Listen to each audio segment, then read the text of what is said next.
What's up, everybody? Welcome to another episode of CasonPoint. I am your host, as always, Jason Cason. We got a special episode today on the NFL draft. That's right, football is back, sort of.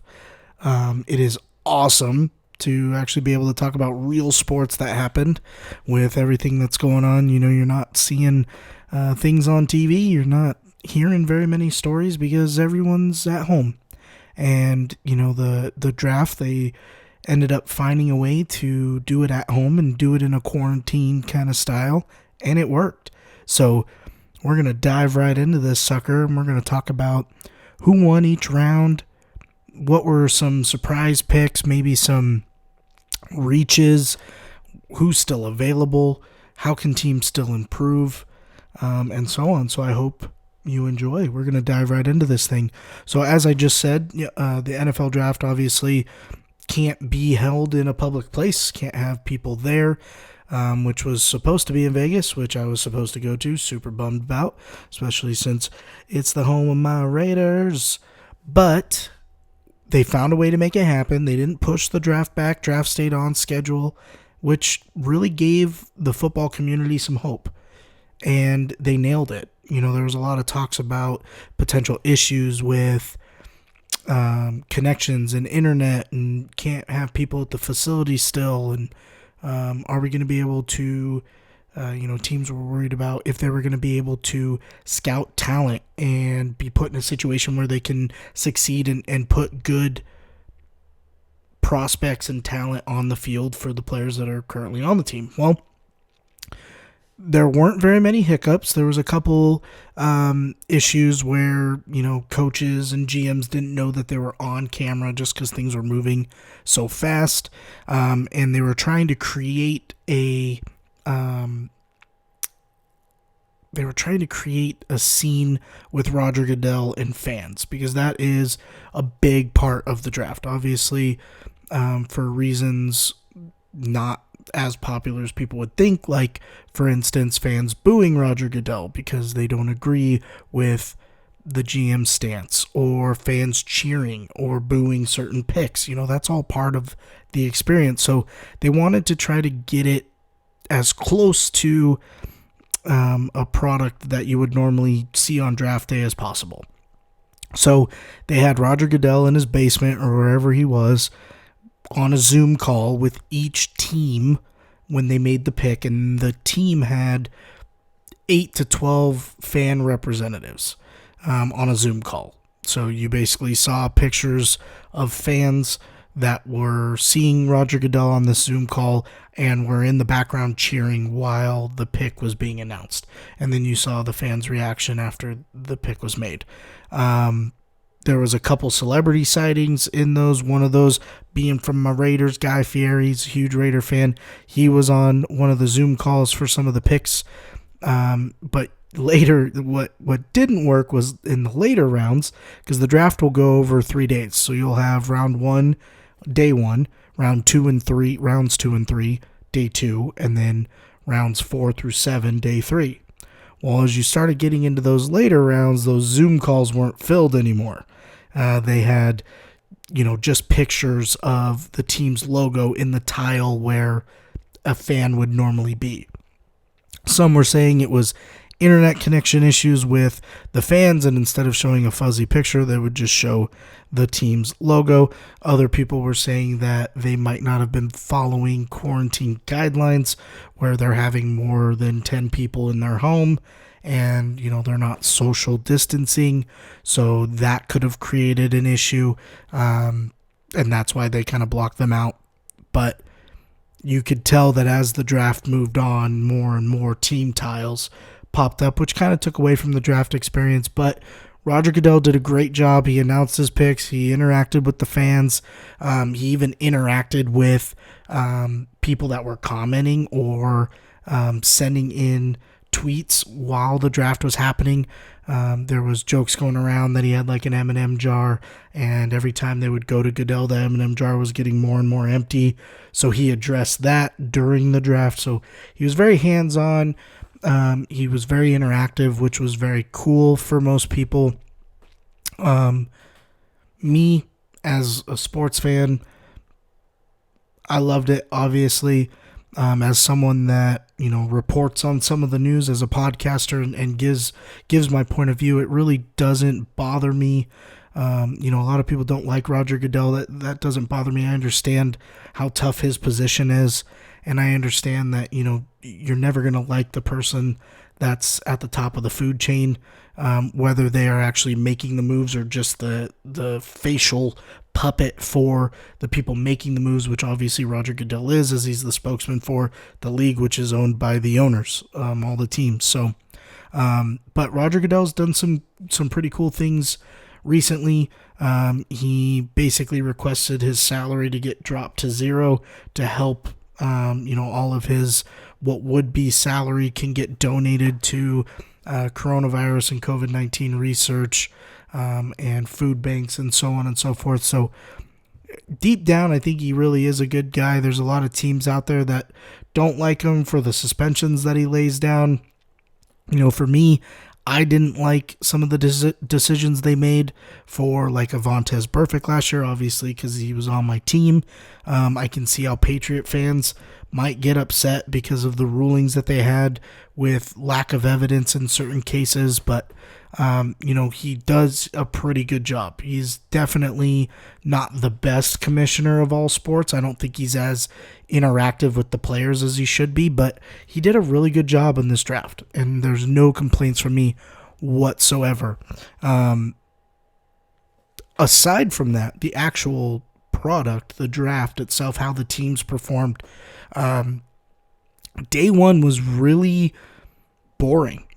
And I guess to backtrack, not boring in a sense like, oh, it wasn't exciting. It was boring because not a lot of teams were making moves. And we talked about this in the mock draft we did. This draft was either going to be filled with trades or no trades at all. There wasn't really going to be a middle ground. There'd be a couple trades here and there. There wasn't going to be absolutely zero, but you weren't going to see a trade every, 4 or 5 picks. It was either going to be every 2 to 3 picks, or it was going to be 1 or 2 around. Well, the first day you saw some weird trades that you wouldn't normally see in a regular draft. And I'm not sure if it was, due to a lack of scouting ability, or if it was due to, so many position groups in this year's draft were so deep that made other position groups not so deep. For instance, wide receiver, your 1, 2, and 3 guy were clearly above all, but after those 1, 2, and 3 guys, your 4 was just as good as 15. Linebackers, complete opposite. You had your 1 and 2 guys at linebacker that were the end-all be-all, and then 3 to 6 were in their own category, 7 to 12 were in its own category. You had a major drop-off from 1 and 2 to those next guys, and then a major drop-off every 3 or 4. Offensive lineman was a very deep class, but the offensive lineman was, 1 through 14 were top tier, and then after that, it was a big drop-off. So a lot of these teams, if they didn't feel like they were going to get this top-end talent, they were going after their guys. So there was a lot of reaches in this draft. A lot of people that were drafting players that weren't even projected to be in that round or the next round at all. For instance, the Raiders at 19 took a cornerback from Ohio State that was, round 2 or 3 in most projections. Some even had him round 4. But because the Raiders were looking for a specific corner, they missed out on the 4 corners that they were looking at. They decided to go that route because it was a guy that fit their needs. They had the pick. It wasn't worth trading down. And they probably didn't even have any suitors, to be honest. So they went with their guy. It was a little bit of a reach, and they didn't have another pick until round 3. So they didn't want to lose out on that guy in the 2nd or 3rd round before they picked again. So they just took a flyer, basically, which you hear that phrase a lot in drafts, taking flyers, but generally that's the 5th, 6th, and 7th round. Guys that either are not going to be drafted or are going to be drafted a lot later, but you feel like he fits your needs or you can use him in a specific circumstance, so you draft him. But there was some weird moves. There was the Buccaneers made a trade. They traded up one spot with the 49ers to draft a tackle that they felt was their end all be all. But, they went from 14 to 13. And the team at 13 wasn't even going to draft that guy anyways. So the team at 13, which was the 49ers, moves down one, still drafts a guy that they wanted, and gained a pick because of it. It's kind of like the Trubisky trade back when Mitchell Trubisky was traded up from the Bears. When the Bears traded up one spot to get Trubisky, even though no one was drafting Trubisky that early, it's kind of the same thing. And there's rumors out there that the Niners were kind of creating hype around this offensive tackle, claiming that he might be someone that they were going to draft, and that's why the Buccaneers kind of got skittish. Again, not being in your team facility around all of your advisors at all times. You had most guys were either just on the phone constantly with the other person that was attending the draft with them for their team. Some people had Zoom calls with their scouts, but they didn't have everybody, and they weren't all in the same room, so communication wasn't the greatest. That could have been a big factor in some of these trades. So winners of day one, we'll kind of recap who I think, instead of going down each pick because it's a lot, we'll just talk about who I felt won each day. So round one, which is day one, my winners are the 49ers, the Dolphins, and the Chargers. I think the 49ers are the overall winner of day one because they made simple moves that increased their value picks. We just talked about trading down one spot. They still got the guy they wanted, but they also gained a later pick in the future, and they filled major holes.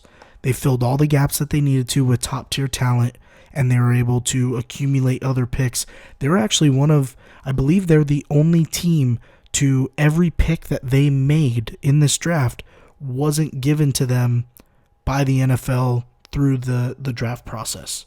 So obviously, if you finish second because they lost in the Super Bowl, they would be pick 31 in rounds 1 through 5, and then 6 they start getting compensated with picks with players that they lost in 7th round, same thing. But every single pick the 49ers made in this year's draft wasn't theirs. Now, they used their picks to then gain other picks, but every pick that was given to them by their placement went to another team, and they gained other picks. So in the first round, they traded down. So they got a pick from the Colts because they traded Eric Armstead to the Colts, and then the Colts gave them a first round pick for their player. Then the 49ers traded down to the Bucks, so now their pick went to the Bucks. So the pick that they got from the Colts just went to the Bucks draft. The Niners picked again at 31. Well, they traded out of that spot to gain other picks. So the other picks that they gained are now not technically theirs. They're drafting in those spots, and the players going to them, but it wasn't given to them by their placement. So pretty interesting stat that the Niners were able to pull that off. John Lynch is proving to be a very good high office official in the NFL, and mixed with Shanahan, what Shanahan's vision is for the team, I think they mesh really well, and I think they made some great moves, especially day one.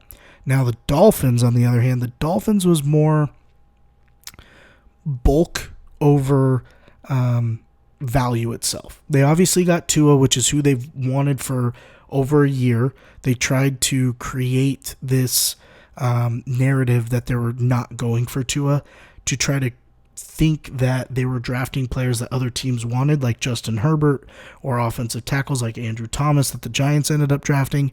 They were creating that narrative to see if those teams would move up and trade up to draft those players, leaving Tua to fall in their lap, which no one traded up, but Tua ended up falling into their lap anyways. And then they were able to get an offensive lineman to protect Tua, and they were able to fill a cornerback need as well, which they already got Byron Jones, so they have their number one guy. So everyone that they draft here, in this draft, they're just building depth at those positions, and cornerback is always a need. Even if a team has 2 top-tier corners, getting depth at that position is major. So they did a really good job there. Now the Chargers. The Chargers made the right pick, and then they traded up and made a great pick. And this pains me to say it because they're in my division, but taking Justin Herbert at 6 was the right pick. They need a quarterback of the future. Justin Herbert, 6'6", 240.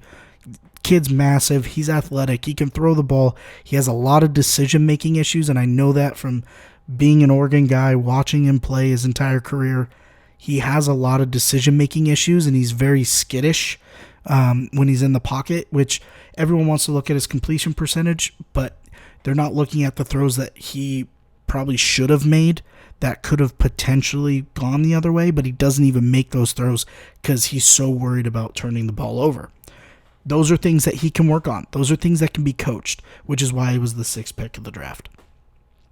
Then, as the first round keeps going, and these teams are taking more need-fill based rather than talent-based, a linebacker by the name of Kenneth Murray, who on most people's boards is the number 1 overall linebacker in this draft class, is falling. And it's because teams really aren't drafting linebacker. Well, as the draft keeps going, Jordan Brooks, who is a mediocre linebacker, gets taken. More of a need-based over talent-based. Patrick Queen is taken, who was the number 2 linebacker in this class, which left Kenneth Murray sitting right there. So the Chargers said, hey, let's take some of our later round picks, bundle them up, send them to the Niners, and let's go get Kenneth Murray. And they did. And it was a great pickup. Great pickup. They ended up getting, 2 guys, and both of those guys are top 3 in their positions. Justin Herbert being the number 3 quarterback in this draft, and Kenneth Murray being the number 1 linebacker in this draft. It was a great decision. Now, they did lose draft capital later in the draft, but that Chargers team is a couple pieces away, and when you can fill them with top-tier talent, that's huge. Major, major, major. So, those are our winners. Now, our losers. I don't want to hurt your feelings, fans of these teams, but not the greatest of moves. We'll start at the third loser, someone that maybe shouldn't be on this list, but their decision I didn't really agree with their decision, and that's the Seahawks. The Seahawks drafted a need, but it was a reach. We just talked about linebackers, Kenneth Murray, Patrick Queen, top 2 linebackers. Well, guess what? Both of those guys were on the board, available for the Seahawks. And guess what? These guys are start right now talent, but they're also very young and can be molded into what you need. And you already have a guy by the name of Bobby Wagner who is an absolute stud. But Bobby Wagner's not going to be in the league for much longer. This was your opportunity to draft someone that is very similar to Bobby Wagner that can learn from Bobby Wagner and grow. And they went with the counterpart draft pick instead of the replica draft pick. Patrick Queen, Kenneth Murray, replica pick of I just said his name. I don't know why it left Bobby Wagner. Poof. They're the replica pick of Bobby Wagner. Very similar play style, top-tier talent, fast, coverage linebacker, hit hard, fill holes, understands the game, instincts like absolute craziness. And then there's Jordan Brooks, who is a flyer as a linebacker. He moves laterally fantastically, but he's more of a counterpart to Bobby Wagner. His style will complement Bobby Wagner's style and vice versa, which is why they drafted him. But Brooks would have been available in the 2nd or 3rd round. And if they truly liked this guy, they could have filled a different need with that first pick and maybe bundled some other picks and moved up in the 2nd round if they felt like they needed to get Brooks. I just felt like this was a big reach, and if they wanted to fill that linebacker need, they could have gotten a much better talent. We just talked about the wide receiver class being so deep, lineman class being so deep, but the linebacker class was those top 2 guys. After those top 2 guys, it was a major drop-off. They drafted a major drop-off in talent from these 2 guys. Now, can I be looking like a total stooge a year from now when Jordan Brooks is an absolute stud because he's playing next to Bobby Wagner and getting all these opportunities? 100%. We're talking strictly what these players have shown us in college and how they can transition to the NFL game. Now, the next loser is the Tampa Bay Buccaneers.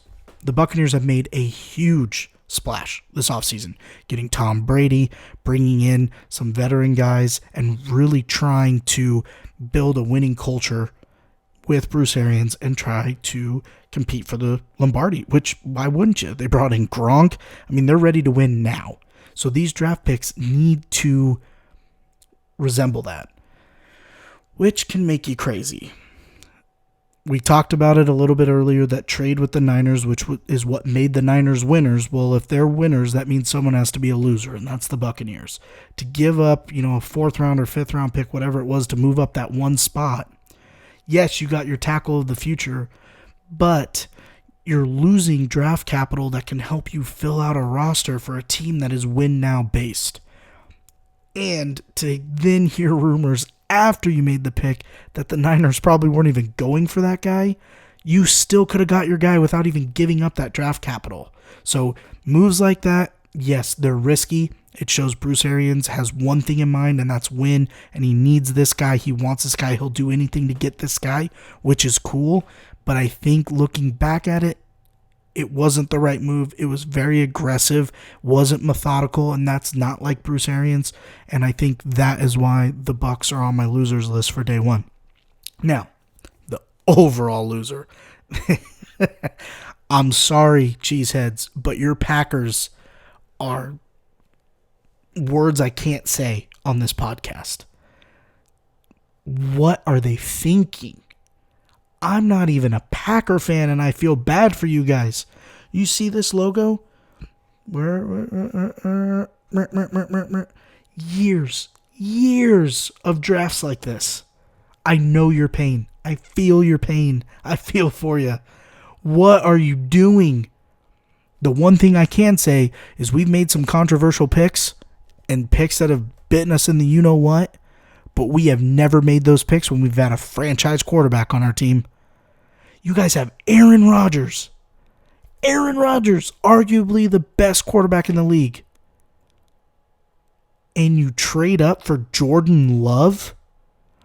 Let me give it to, for people that don't know who that is, let me break it down for you. Jordan Love was the number 4 quarterback in this draft. He went to Utah State, small school, does not play top-tier talent, does not play a lot of defenses that follow suit to what you're going to see in the NFL game. He threw over 17 interceptions in a season. This last year, his last season. And his excuse was he didn't have talent around him. And that's why he threw all those picks. It was a new offensive coordinator, and I didn't have talent around me.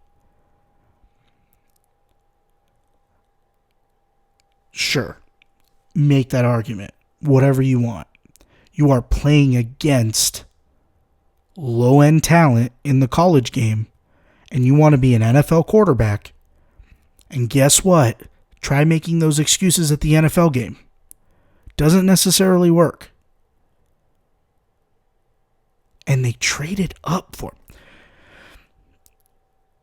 Think of when you were in middle school or high school and you were a PE class or gym or whatever you called it, or even recess, playing football or basketball, and you were doing just, your friends are playing and you're picking teams, okay?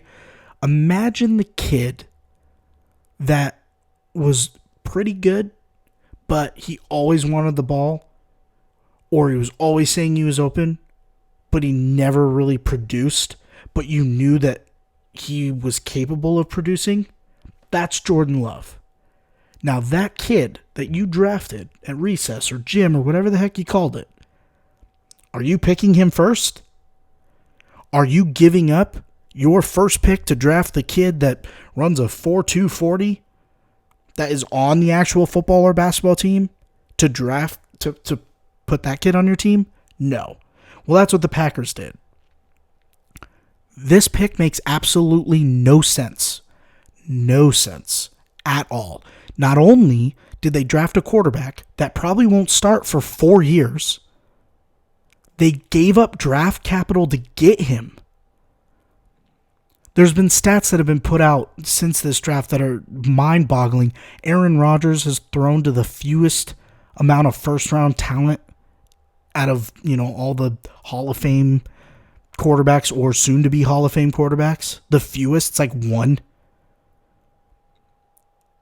It's been 15 years since the Packers have drafted a skill position in the first round. This is a team coming off the NFC Championship. A team, mind you, that gave up like 148 rushing yards before contact to the Niners. So what does that tell you? That tells you, hey, one, we need weapons for Rodgers. Or two, we need linebackers to fill holes and make contact to these running backs so they aren't rushing for a football field and a half before contact. And what do? Guess what? Not only is the best and the second best linebacker still on the board, they could have picked up Kenneth Murray. They could have picked up Patrick Queen. Guess what else? They could have picked up all the receivers. We just talked about how deep this receiver class is. Guess what? You just lost Jimmy Graham. You could also pick up a tight end. Tight end probably would have been a reach in the first round, but hey, at least you're filling a need and you're not losing draft capital. No. We're trading some draft capital and we're taking Jordan Love. A quarterback that is unproven, makes excuses, and put up one of the worst performances of a quarterback and isn't even in a Power 5 conference. Now, there was a lot of hype around Jordan Love. His size, his athleticism. A lot of people felt like he could be molded into that quarterback. A lot of the analysts actually fed into those excuses, gave him the benefit of the doubt, which is fine. There was some big boards where Jordan Love was going before Herbert and Tua because they weren't sure on Tua's injuries. But you had all these teams above you that need a quarterback. And they're passing on them. Left and right. Redskins could arguably use a quarterback. They went defensive end. The Giants could arguably use a quarterback to create some competition with Daniel Jones. They went offensive lineman. The Dolphins absolutely needed a quarterback. They went Tua. Chargers absolutely need a quarterback. They went Herbert. Falcons could probably use a quarterback to fill Matt Ryan once he's done. They passed on him. The Raiders, there's been constant conversation about Derek Carr's not the guy. Passed on him. All these teams that have been linked to quarterbacks are passing on him. Now, would they have drafted Jordan Love in the second or third round? Maybe, if he was there. Look at the Eagles. The Eagles, they have Carson Wentz, who's injury prone. They could probably use someone that could fill a hole when they need to, or potentially take over for Carson Wentz when he pulls a Theismann. Passed on him. Took Jalen Hurts later in the round. And guess what? They're getting praised for that pick. So instead, the Packers take a guy that no one else wanted, and they're trying to create a narrative for it. For instance, back when Aaron Rodgers was drafted, Aaron Rodgers was the number one recruit quarterback. Everyone wanted Aaron Rodgers. There were some things that made people backtrack on wanting to draft him. He fell all the way to the Packers in the first round. They still had Brett Favre, but they took Aaron Rodgers. Guess what? They saw the light at the end of the tunnel for Brett Favre, and they took the number one overall quarterback in that draft class. Aaron Rodgers sat behind Brett Favre, learned what he needed to. They kicked Brett Favre out. Boom, Aaron Rodgers is starter, and now he's what he is. They're trying to create that same narrative for Jordan Love, but two things are wrong with that. One, Aaron Rodgers is not ready to retire, has not gave us any sort of feeling that he is, like Brett Favre used to. And two, Aaron Rodgers was the number one quarterback in that draft class. Jordan Love is barely the number 4. Barely the number 4. And they're trying to create this reason as to why they drafted him. And this is our future. But Aaron Rodgers still has 4 years on his contract. You really think that you're going to bench or cut a guy with that salary, which guess what? He's a quarterback. Most of it's guaranteed. It hits the books no matter what. Or you're going to trade him away after a couple years if you feel like Jordan Love's progressed, and you're going to have to give away picks with Aaron Rodgers for someone to take on his salary. Talk about pissing off the one guy you don't want to piss off in an organization. Yeah, your franchise quarterback. That's why the Packers are the number one losers of day one. 100%. They had multiple picks available to fill needs, and they just said, nah, see ya. Deuces. We're taking Jordan Love. Dumbfounded. Still, to this day, it's a week almost. And I'm still just, huh? Moving on. We won't damper this day on the Packers' stupidity. But hey, cheeseheads, thank you. Because you took all the heat off of us. I love it. We took a cornerback that wasn't even projected to go in the second round. And no one's talking about that. Thank you. Thank you. Now, day two. Day two is second and third round. This is where a lot of teams will really dive into filling those needs. Day one, you have your needs, but if there's talent that outweigh your needs, boom, you go for it. Day two, not so much. Day two is needs. Now, if there's first-round talent that falls to you, you can obviously make that pick. Generally, that's not the case, but oh boy, did this draft change that. There was a lot of top-tier talent that went because, stooges like the Packers taking Jordan Love in the first round. We should do a ticker on how many times I say Jordan Love because, woof. Day two winners. I have the Browns, the Saints, and the Giants. Okay, the Browns stole a safety. First round talent, Grant Delpit, falls to the Browns in the second round. Wonderful draft pick. Then they still go out and get two more guys that were second round talent in the second and third round. Talk about building depth. Good job, Browns. The Saints, same thing. They didn't have any picks until round 3. Still day 2, but round 3. And they were able to get round 2 talent. That's awesome. The Giants drafted the number 1 safety and a top 10 offensive lineman on day 2. That's what makes winners.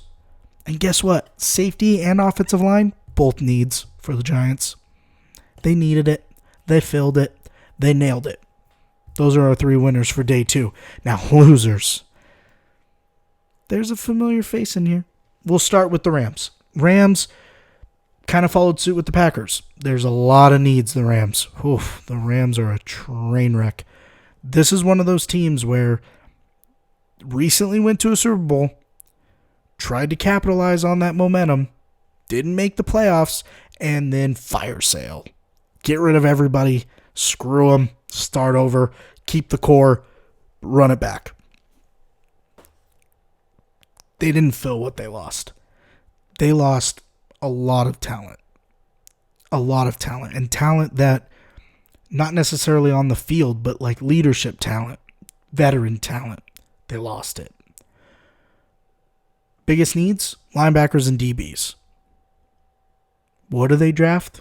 Wide receivers and halfbacks. And the wide receivers and the halfbacks that they drafted were round 4 projections.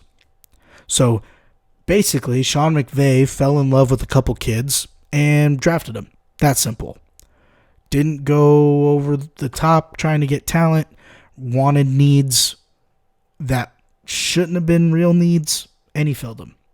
Can't knock a guy for wanting to do what he feels like his gut is telling him to do, but any fan, even Rams fans, can look and see that, hey, we lost Corey Littleton.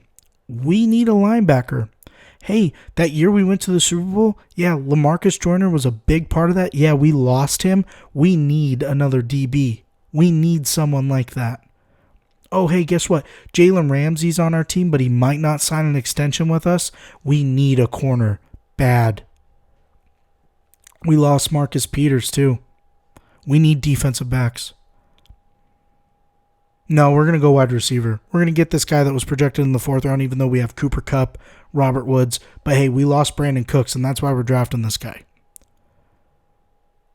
Oh, the last 3 years we've drafted a running back to try to be the complement back to Todd Gurley, and then we just decided to ship Todd Gurley out of here. We got another running back. Cam Akers of all running backs.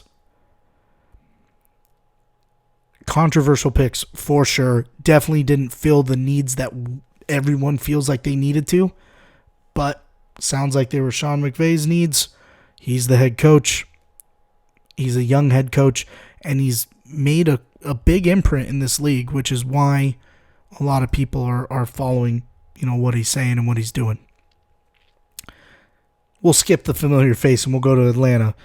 The reason why Atlanta's in here, I feel like they filled the needs that they had. They weren't major needs. Most teams will have like 4 or 5 needs. They filled like their number 4, number 5 needs on day 2, and they did it with round 4 talent, very similar to what the Rams did, which is why they're on my day 2 losers. The familiar face is the Green Bay Packers. Again, cheeseheads, hey, thank you. Thank you. I appreciate you. I love your stadium. I love your fan base. My wife's a Packers fan. I love her. Thank you. From the bottom of my heart. Let's go back to what we talked about in round 1. What were their needs? They need weapons for Aaron Rodgers, and they need linebackers to stop running backs because apparently they like to give up a football field and a half in a game without even touching someone. And they draft a running back and a tight end. A running back, mind you, that is probably 5th or 6th ranked of all running backs.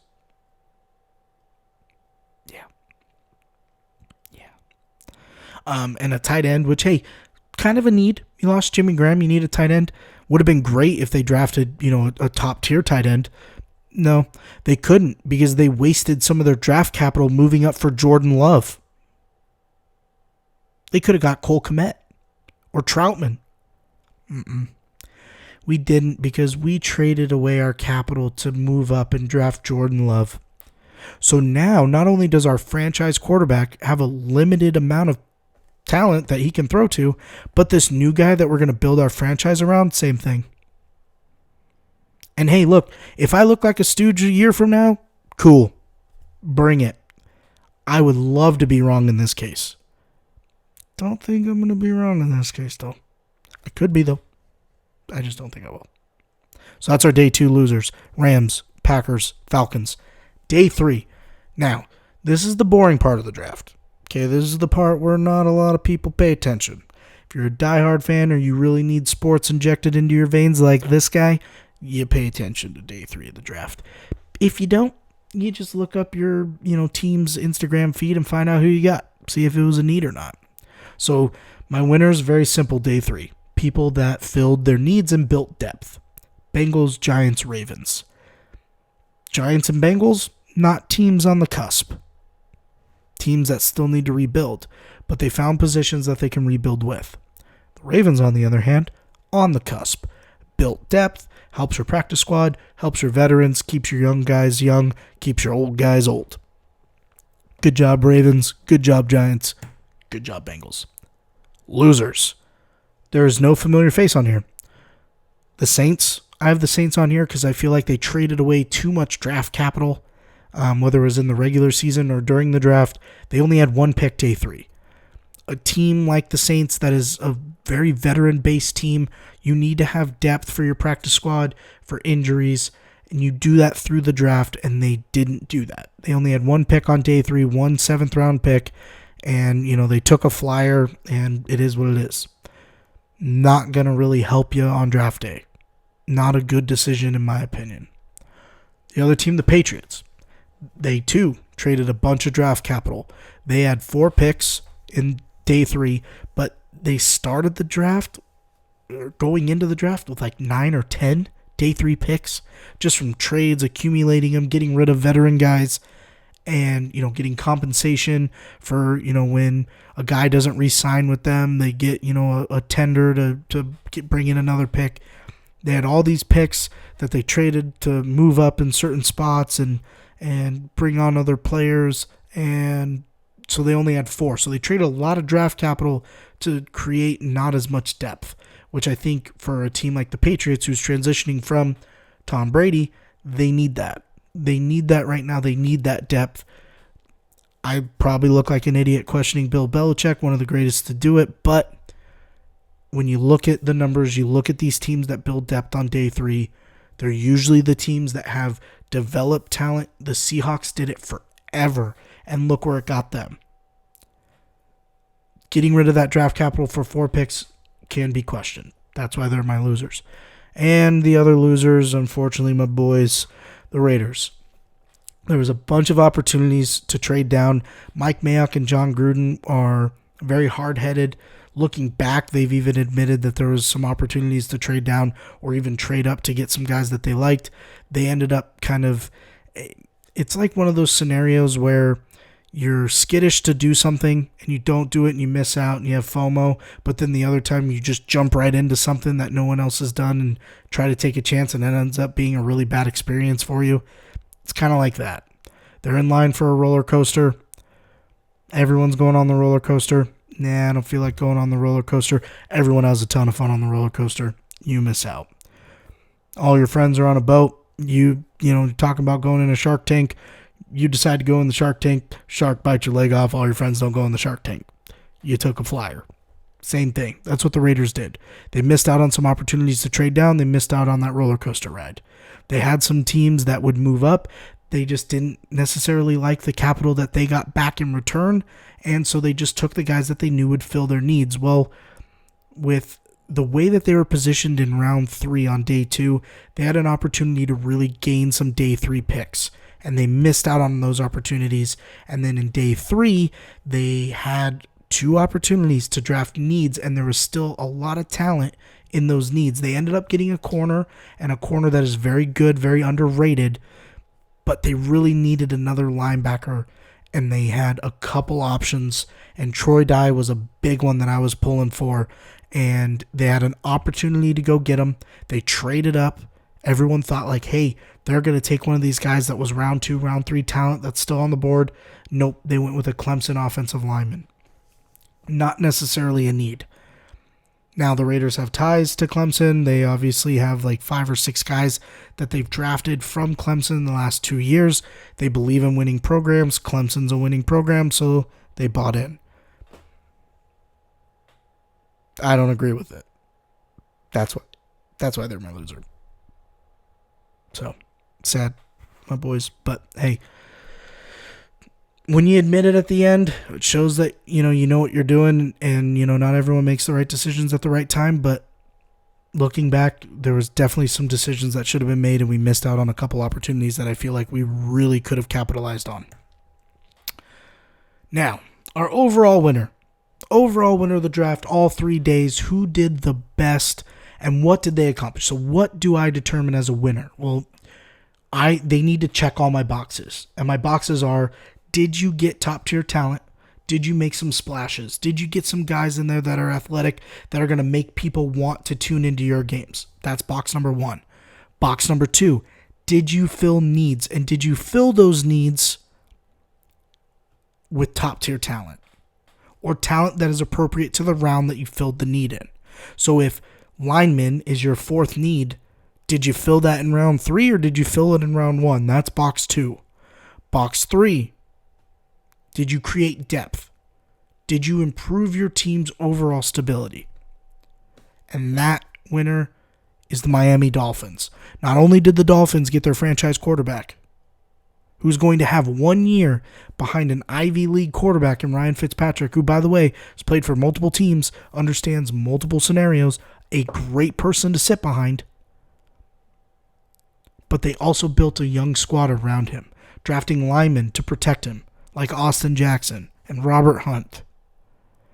They drafted defensive linemen to help that defensive line get better, get back to the days with Cameron Wake and Jason Taylor by getting Strawbridge and Curtis Weaver.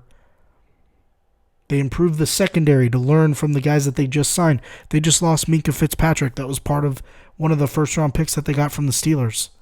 They got a guy named Brandon Jones, who's a stud safety. Day 2. They filled needs. They filled the needs appropriately, and they built depth. Great job. Winner of my draft. Will it translate into the regular season? Oh, but they won the draft. Do I have to tell you who the loser is? Do I? Really? It's those stinky cheeseheads, the Green Bay Packers. They didn't fill any major holes when they needed to. They missed out on a ton of talent in those holes that they needed. And they pissed away all their draft capital. Jordan Love day 1. Not a need. And most, not a want. Day 2. A.J. Dillon. Running back. Why? Then day 3. Day 3, they actually made some splashes, which is why they weren't on my losers list. Day 3, they actually did a good job building depth, which they kind of checked that box. But with 6 picks, day 3, and they only filled a couple needs with some depth, especially having a day 1 and a day 2 like you did, your day 3 needed to be a banger, and it wasn't. So, my losers, Green Bay Packers. Oh, and by the way, we were just talking about weapons, receivers, guys that run and catch the ball from good old Aaron Rodgers. Yeah, they didn't draft one. Not a single receiver was drafted. Not good. Not good. That's one way to piss your quarterback off, that's for sure. Now, at the beginning, we talked about trades. We weren't really sure how this was going to work. Generally, you're going to see players traded during this draft. Players that are, coming into their last year of their contract, or they're, on the cusp guys, but can really benefit another team. Someone that's kind of proven. So why not trade that pick for someone that's proven rather than, draft some guy that might not work out for you? So the Niners actually made some moves, and the reason they made some moves is because they're starting offensive tackle Staley, veteran guy, is thinking about retirement. There's a guy by the name of Trent Williams in the Washington Redskins organization that is a top 3 offensive lineman, and he wants out. He wants out. Get me out. I want it out. I don't want to be in Washington anymore. So the Niners make a call. Hey, we want Trent Williams. They send a 5th and a 3rd round pick, a 5th round pick from 2020 and a 2021 3rd round pick to get Trent Williams. The problem is Trent Williams wants a lot of money. So to do that, they have to shed some salary. So they trade Matt Breida, who is number 2 or number 3 on the depth chart for running back, not a need for the Niners, to the Dolphins for a 5th round pick. Then Marquise Goodwin, another guy, number 2, number 3 on the depth chart, wide receiver, send him to the Eagles for a 6th round pick. So now they got draft capital back. They dump some salary to make sure that they can sign Trent Williams. So they send 2 picks for Williams, gain 2 picks back, and dump salary. Good move. They were almost my winners of this draft. I felt like I had to give it to teams that actually used their picks to draft. So we talked about earlier how the Niners didn't use any of the picks that they were allotted. This is why a lot of these trades played into that. Now, there were guys that were supposed to be traded. Yannick Ngakoue, if you haven't heard his name, good luck spelling it. But go look up his last Twitter his Twitter rant. It's pretty good. Him and the Jaguars owner's son got into a heated battle on Twitter, and he made it well known that he wants out. Leonard Fournette, another guy on the Jaguars that wants out. Andy Dalton, we just drafted Joe Burrow. Do we really need Andy Dalton? We could probably send him to another team for some draft capital. Didn't make a move. So Andy Dalton might be the guy. He might be the guy to help groom Joe Burrow. Who knows? Maybe the Bengals don't plan on starting Joe Burrow right away, even though he was the 1st overall pick. Don't know. Those were some guys that I expected to be traded, but they weren't. Which leaves us to the free agents that are left. These teams that missed. What do they do now? How do they fill their needs still? Well, there's still a lot of talent that's left on the free agent market. Right now, with everything going on with coronavirus, it's very hard to sign players without doing physicals, so on and so forth. So what do? They go and they wait for these free agents. They wait for the draft. They draft players. If they don't get what they want, now they can go back to the free agent market. No other team's going to sign them. They can't go see doctors. They can't go get physicals. So guys that are still left, I mean, you still have Cam Newton. Cam Newton's still out there. The Patriots could pick him up. Everyone thought he was going to the Chargers. Cam Newton probably doesn't want to be a backup anywhere. So he could have went to the Chargers, fought for the job with Tyrod Taylor, then eventually passed it on to Herbert. Or did the Chargers not even draft Herbert and just take Cam Newton? Patriots are going with Jared Stidham. They could probably use Cam Newton. And actually right now I believe betting odds are in favor of Cam Newton going to the Patriots. Jadeveon Clowney, another top-tier talent. Guy that's been traded multiple times in the last couple years because so many teams want him. He's still available. Everson Griffin, another good defensive lineman, was released by the Vikings. He's still available. Logan Ryan, cornerback for the Titans, he was released. Still a good corner. Still a good option. So these guys that needed DBs, i.e. Rams, Logan Ryan's out there. Now, the Rams don't really have the salary cap to be signing anyone, but if they can talk these guys down, like Jameis Winston was a free agent. He just signed with the Saints. 1 year, $1 million. This is a guy that was requesting a $30 million contract. $30 million a year.